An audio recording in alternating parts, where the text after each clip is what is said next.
Bienvenue dans la guidance du jour. Alors, je me connecte au guide de lumière.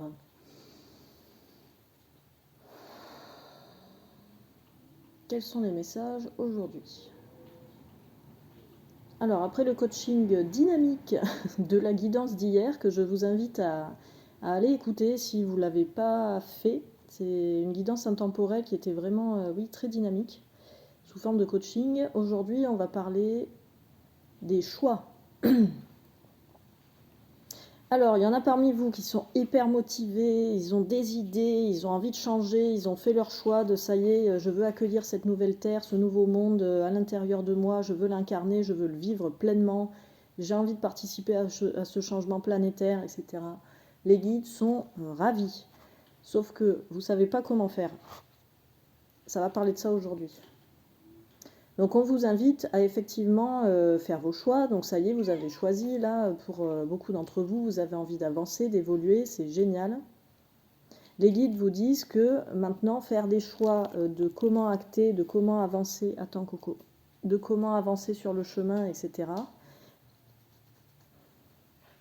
Il s'agit d'utiliser tout votre être, mais vraiment tout votre être dans sa globalité. Alors je demande comment. Donc apparemment, ça commence déjà par le corps.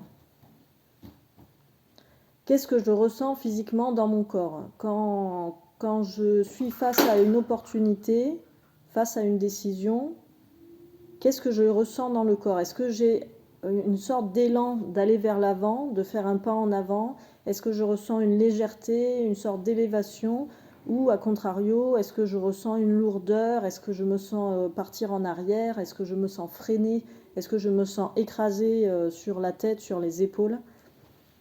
Alors quand je dis comme ça a l'air d'être des sensations très facilement perceptibles, mais les guides disent que vous avez vraiment à avoir une conscience absolue de vos ressentis à des instants très précis en fait, parce que c'est vraiment, c'est à la fois c'est très ponctuel, très furtif et très précis.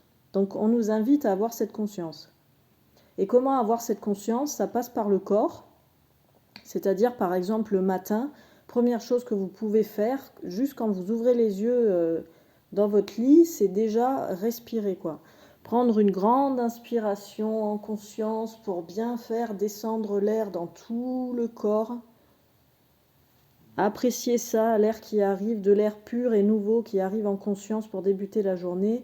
Et expirer, prendre bien le temps d'expirer, laisser partir cet air en ayant la conscience que les toxines, les choses obsolètes, les rêves, les pensées de la nuit s'en vont avec et garder que le nécessaire pour avancer dans la journée. Ça peut être ça. Ensuite, quand vous vous levez, vous posez un pied au sol, le deuxième pied au sol, restez assis un moment et recommencez à faire ça. Inspirez profondément, laissez entrer l'air dans tout votre corps, comme si vous sentiez que l'air se dirige du nez, des narines jusqu'au bout des orteils et revient à l'expire, refait le chemin inverse pour de la même manière emporter avec lui les toxines, les choses dont vous n'avez plus besoin pour avancer dans votre journée. Vous pouvez faire ça autant de fois que vous voulez. Ensuite, se mettre debout, s'étirer, je le fais en même temps du coup, s'étirer, étirer chaque partie du corps, bouger un peu les doigts, les poignets, plier les coudes, rouler un peu les épaules, tourner la tête, baisser la tête, faire des cercles avec la tête, se fléchir un peu les genoux, bouger le buste d'un côté, de l'autre, faire des cercles avec les hanches, tourner les chevilles dans un sens, dans l'autre, vraiment ressentir pleinement votre corps en fait, et continuer à faire ces respirations là. Vous êtes debout, vous inspirez pleinement à fond, laissez descendre l'air dans tout le corps et ensuite vous expirez à fond en conscience avec vraiment cette conscience de j'inspire, j'accueille les énergies dont j'ai besoin pour m'activer dans ma journée, pour avancer vers mes projets, et j'expire, j'évacue les toxines et tout ce dont je n'ai plus besoin qui a été travaillé durant la nuit. Ok, donc déjà ça, ce simple exercice, là je sais pas, ça m'a pris peut-être 4 minutes de vous transmettre ça, je pense que ouais, ça prend 5 minutes dans la journée. Si les guides disent que si tous les jours déjà vous faites ça, vous partez sur une très très bonne base pour ressentir pleinement tout votre être, tout votre corps et par définition accueillir les messages de l'univers, de la vie, de votre intuition, de votre âme à l'instant même où ils se prononcent. Et donc ça peut vous aider à faire vos choix. Donc ça, c'était pour la partie corporelle. Ensuite, je reçois pour la partie maintenant émotionnelle.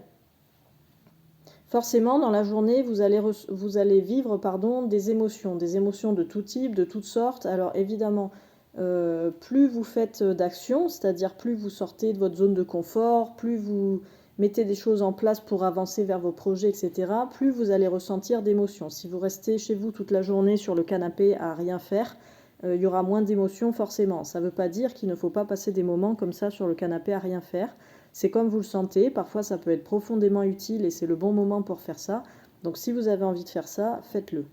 S'il y a moins d'émotions, du coup, c'est normal a priori. À l'inverse, si vous êtes assis sur le canapé et qu'il y a beaucoup d'émotions qui remontent, c'est normal et c'est ok aussi. Si vous avez besoin de marquer un temps d'arrêt pour laisser évacuer des choses qui, au lieu de sortir en geyser à tout bout de champ et n'importe quand, pendant que vous êtes au travail ou en famille ou quoi que ce soit, vont pouvoir se déverser dans un contexte où vous êtes sécure, c'est-à-dire seul chez vous, dans votre canapé, avec un mouchoir, un film doudou, une tasse de tisane à la verveine, etc., etc. Donc ça, c'est vraiment comme vous le sentez. Quoi qu'il en soit, quand les émotions arrivent, de la même manière que vous avez appris à éveiller votre corps le matin, prenez juste le temps d'inspirer et d'expirer. J'inspire, j'accueille l'émotion, ok, telle émotion est là, c'est ok, je l'accueille et j'expire, je demande à l'émotion quel est son message en fait, qu'est-ce qu'elle me montre. Et là, les guides me parlent notamment, parce qu'apparemment ça concerne pas mal de personnes qui suivent ces vidéos en ce moment, de la différence entre les peurs et les angoisses, entre la joie et l'euphorie. Apparemment, il y a vraiment des émotions comme ça qui sont à la fois très similaires et complètement paradoxales et contraires, et qui ne donnent pas du tout les mêmes informations. Donc ce que je reçois, c'est que lorsqu'il y a sensation d'angoisse, l'angoisse, vraiment, ça tord les boyaux. Ça peut donner une impression de nausée, une impression d'avoir envie de vomir. Vraiment, des sueurs, ça bloque, ça contracte le corps. On se sent tout bloqué, comme si le corps se rétractait, comme si on se recroquevillait sur soi, etc.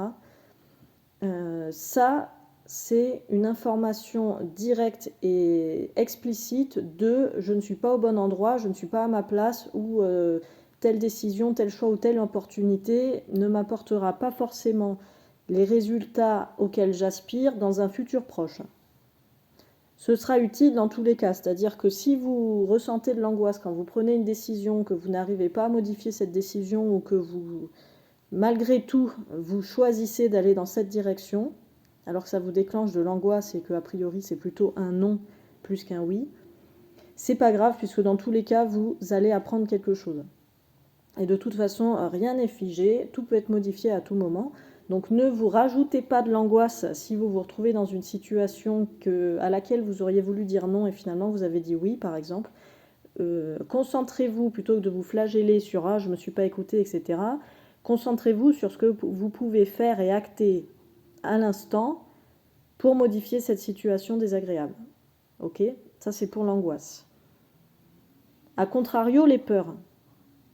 La peur, c'est différent. La peur, ça nous fait un peu agiter. On a comme une sensation un peu de fuite. Ça tend le corps, mais avec une sensation d'expansion. Ça peut donner une sorte d'adrénaline, comme s'il y avait un stress positif, quoi, un stress motivant, un stress de passage à l'action. C'est-à-dire, dans la peur, il y a vraiment quelque chose comme ça. J'ai envie d'y aller, mais j'ai peur d'y aller. Donc, conscientiser la différence des deux, en fait.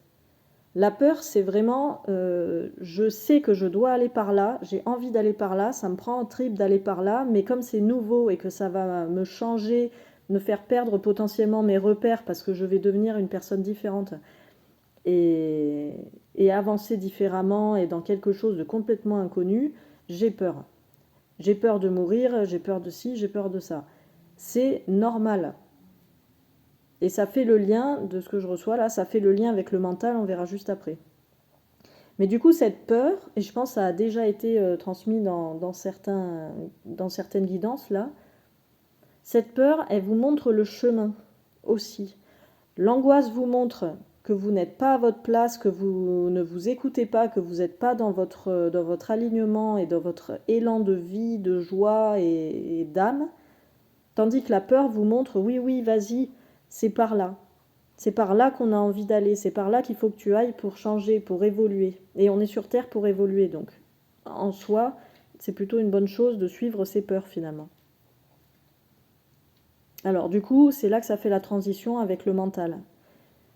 Suivre ses peurs, c'est une chose, ça veut dire aussi savoir maîtriser parfaitement son mental. Parce que le mental qui a peur va trouver, est très très fort pour trouver toutes les raisons du monde de ne pas aller vers telle ou telle situation. Et c'est ce même mental qui peut nous diriger vers les situations du passé, donc les schémas répétitifs, ceux qu'on connaît, etc., qui sont angoissantes, et c'est le mental derrière qui va rajouter de l'angoisse et du mal-être parce que effectivement on n'a plus lieu d'être dans ces endroits-là. Donc voyez comment ça résonne pour vous. Maîtriser son mental, ça veut dire quoi? Ça veut dire, on revient au coaching du début, se poser, ressentir son corps, prendre le temps d'accueillir et d'observer et d'interroger les émotions qu'on ressent, faire la part des choses entre angoisse et peur, et savoir déterminer où on se situe là-dedans. Et une fois que vous avez fait ça, vous pouvez appeler votre mental pour lui dire « Ok, voilà où on en est. Là, j'ai fait mon choix. Je veux aller dans cette direction parce que c'est cette peur qui m'appelle et du coup, c'est derrière cette peur qu'il y a la clé pour ouvrir la porte de mon futur incertain et inconnu mais auquel j'aspire. Comment tu veux aller vers ça ?» Voilà.